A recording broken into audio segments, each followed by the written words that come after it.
A very happy Thursday and welcome to the Early Edge, brought to you by BetMGM, the sportsbook born in Vegas. I see the chat is buzzing. Big Cheesy says, good morning, fam. Mark Buckholtz, Jason Pogwas, KC3, Brian Smith. What is up? Hit the like button if you could. Let's take a look at how we did yesterday before we bring in the stars of the show. A light slate of picks. Don't forget, my pick goes off in about 20 minutes, the pick I put out yesterday. So keep that in mind. The recap screen will reflect that tomorrow. But we go 1-1-1. The SportsLine play was even money, so we'll take that. But overall, a pretty even day. Maybe lost a few cents on the juice there. We'll try to go better than 1-1-1 today. Let's bring in the stars of the show on this Thursday night.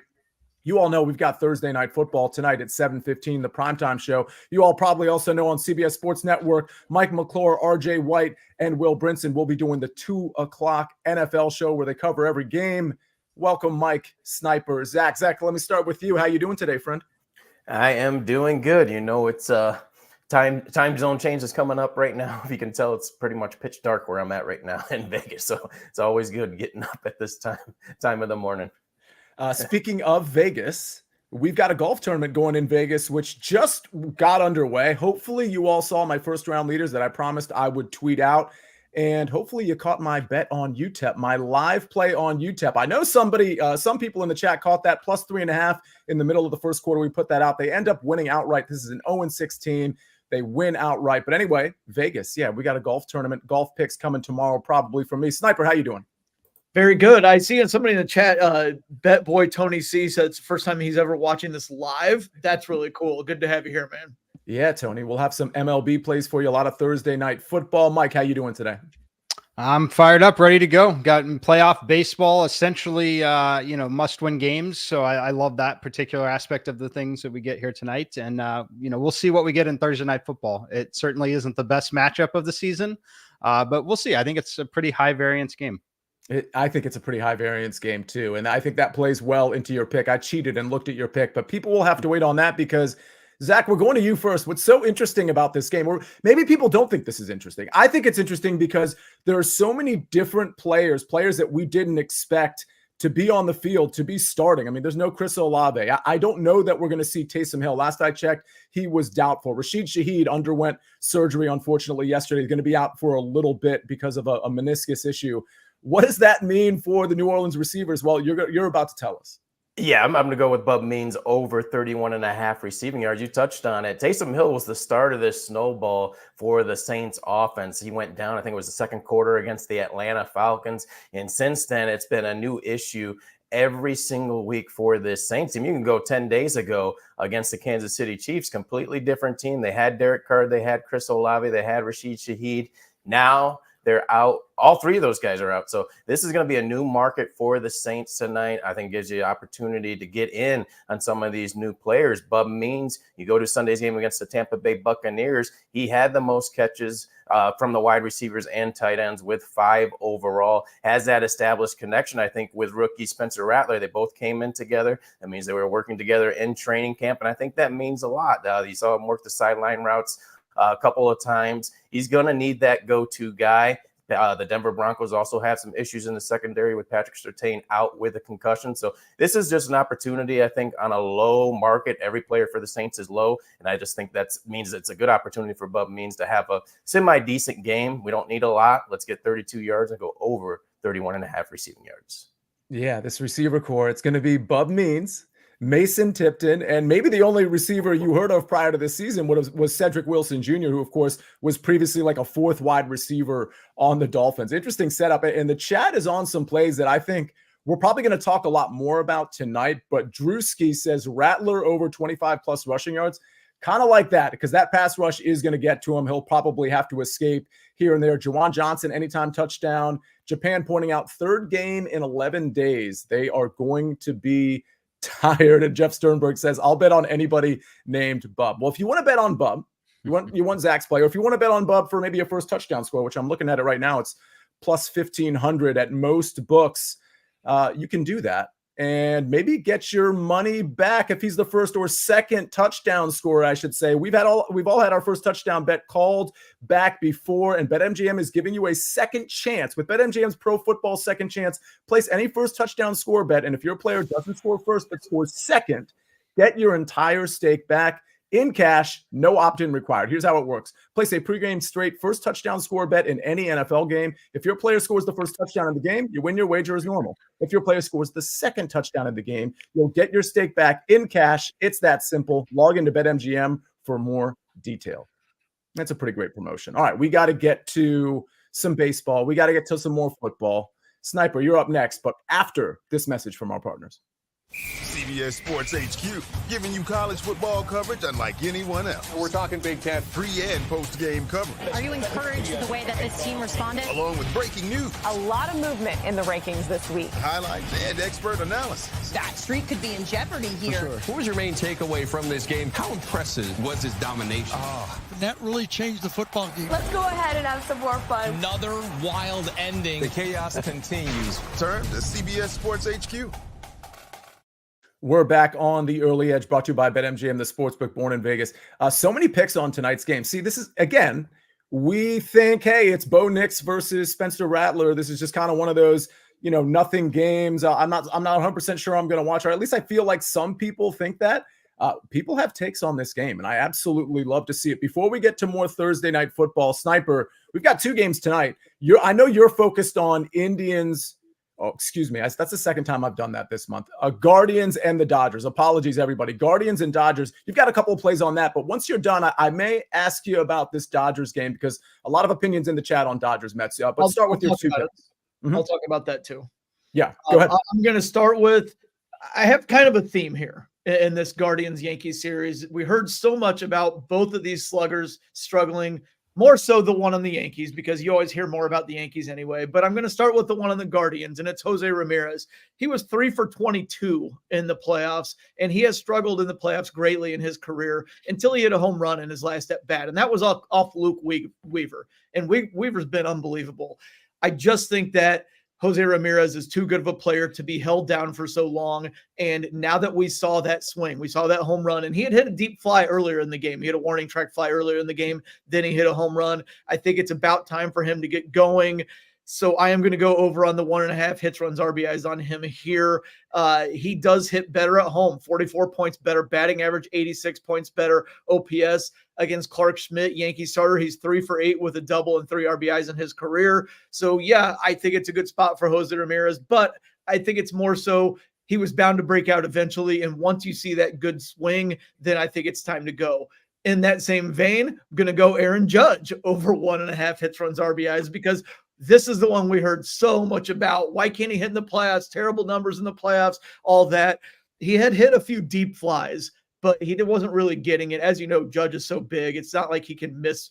It's not like he can get a ball and then have it not go out. He can miss it and have it be a home run. So it was really good to see that home run late in the game there.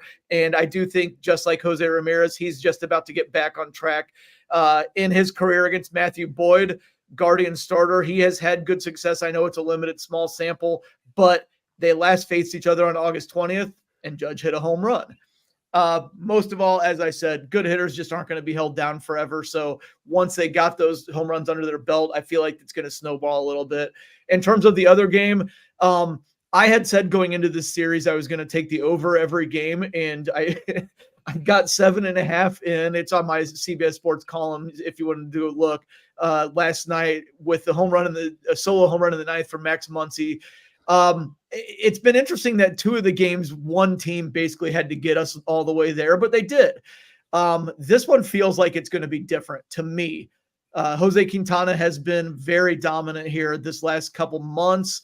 Yamamoto looked like he started to kind of get all the way back last time in that 5-inning start against the Padres, and his stuff was amazing. The Dodgers have their bullpen set up how they want it. The Mets haven't thrown any of their good bullpen guys. I kind of feel like it's going to be under tonight, and I have a gut feeling that it's going to be the Mets. I don't know why. I just have a gut feeling. Maybe it's because they got their doors blown off in game 1 and then came back in game 2 and won right after everybody's like, oh man, the Dodgers are going to sweep them. And then they won. gut feeling Mets, gut feeling under. Very interesting. Mike, I want to kick it to you. Do you have an opinion on this Dodgers game? And of course, Yankees game up for grabs if you have any takes on that as well. Yeah, so when you look at the Mets game, it's obviously a must-win spot for them. Very disappointing for them yesterday. You know, honestly, Severino was not bad in that game, and he really navigated some really big trouble spots. The problem is the Dodgers are just so talented. They're so loaded across the board. And that's what you're seeing here. And that's why you play, you know, big series like this. If I had to bet anything here, I still would lean towards the Mets. Like that's the way these things kind of work here. Like the model is going to tell you there's going to be slight value on these underdogs. The favorite typically gets bet a little bit more there. If you ask me if I really trusted it and wanted to go play it, no, absolutely not. I do not. I think there's very little edge to be had playing it there when you're talking about sides on a money line like this in an MLB playoff game like this. I think the market is just pretty much dead on where it should be. Like if I had to play something, it would be both underdogs slightly because it offers about a 1.5% edge. But again, not something I'd feel super confident in. Okay. Well, I didn't think confidence at all right now. Yeah. Say it again. I said, welcome to my world. No confidence at all right now in any of the sides. Every time I go to look every day, I'm like, man, I just don't know. That's just how it is right now. Yeah, I have noticed even since the playoffs started, especially the first round, it did seem like there was value, or at least a little bit of value on the underdogs for the reasons Mike just set out. You know, favorites just generally in these playoffs going to be taking a little bit more money. All right, I'm going to go to a favorite on the road with a quarterback named Bo Nix. I can't believe I'm doing it, but my pick, if you're on SportsLine, you already know this. If you're a member of SportsLine, a subscriber, Broncos -2.5 at -115 is my play. This is more of a play against the Saints than it's a play on the Broncos. I think everybody knows Bo Nix is the quarterback. He's been okay. If you look at the stats last week, they were actually kind of good, but that's because he kind of exploded in the fourth quarter when the game was out of reach. So I don't know. I'd probably take those with a grain of salt. I think this Broncos defense is really why I'm playing this. I think the Broncos will move the ball here and there because the Saints defense is really, really bad. But at the same time, you look at the other side of the ball for the Saints. You've got Spencer Rattler and we talked about this with Zach, right? Bub Means, Mason Tipton, Cedric Wilson. Those are the receivers. He does have Kamara, who's also a little banged up. Not going to have Taysom Hill here. It's just not a good situation for this offense, especially when you consider the pass rush for Denver is really good. And if you think, hey, I don't want to bet on Denver. Primetime's not a factor. I don't want to bet on Denver on the road. Look what they've done on the road so far this season. They went into New York and beat the Jets. They went to Tampa and absolutely stomped the Tampa Bay Buccaneers. I think it was 26-7 or 27-6, whatever it was. This is a Broncos team that I don't think is afraid to be on the road and certainly not afraid to face Spencer Rattler with Bub Means, Mason Tipton, and Cedric Wilson. So I think this is, I don't know if it's going to be a low-scoring game or not, but I think this is a game where the Broncos are just going to have the better, more efficient offense and certainly have the better defense here. Zach, I got to ask you before we get to Mike's pick, because he has a pick on the total, which I think is really interesting. Any thoughts on the side? I mean, obviously it's a stay away for you because you haven't made an official pick on the side, but you see where I'm going with the Broncos play, or do you just take the home dog here because they are a home dog? I see where you're going with the Broncos. We kind of saw it last week against the Buccaneers where the line flipped to 3.5. And like you said, they beat the Buccaneers handily on the road at Tampa with 26-7. So, and then you got the Sean Payton factor as well, returning to New Orleans. So that's extra motivation for them. Sean Payton's gonna want to run it up a little bit if they have the offense. That's my biggest concern because Denver's had zero offense in the first half, 0 points against the Jets, had a couple field goals against the Raiders last week, 0 points against the Chargers. So that's the only reason I would not take a side or take Denver's side in this one. I think it's more of a prop game with everyone's props so low. Yeah, good point on that. There's actually two props I'm considering. One I'll probably have submitted prior to the primetime show. I'm just kind of waiting on a little bit more information. I'll just give you a hint. It is a rushing prop. I'm not going to tell you which side of the ball it's on, whether it's an over or under, but I am waiting for some information to come in. There is another play I'll probably have on the primetime show. Mike, you have a play on the total, which I think is going to intrigue a lot of people. You've got the floor. Yeah, this one we will call an ugly over. You know that the offense is likely to be ugly really on both sides, but it's just a play on the number and the conditions itself. You know, when you see a number like this, 37 is going to be basically the most key number in NFL games.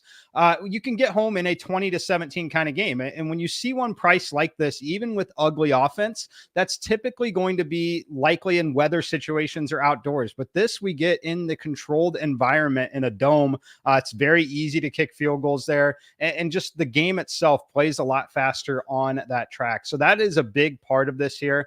You see all the injuries piling up on the Saints side, but you have to not discount the fact that the Broncos are going to be without Pat Surtain, arguably the best cornerback in the NFL. And I think that matters a lot when you're playing against a rookie quarterback. That's a huge break for Spencer Rattler and the Saints team.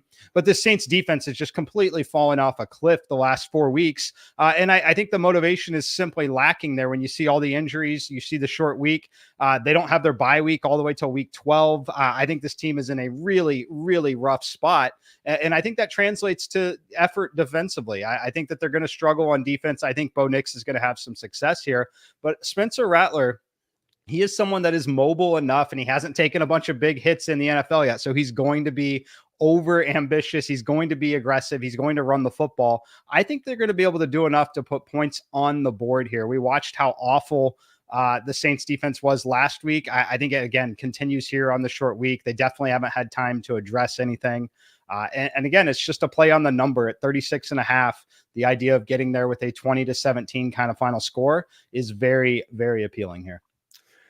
Yeah, I have a question for you. Do you ever factor in, because we do have 2 rookie quarterbacks, one of which very much a green QB, only in his second game?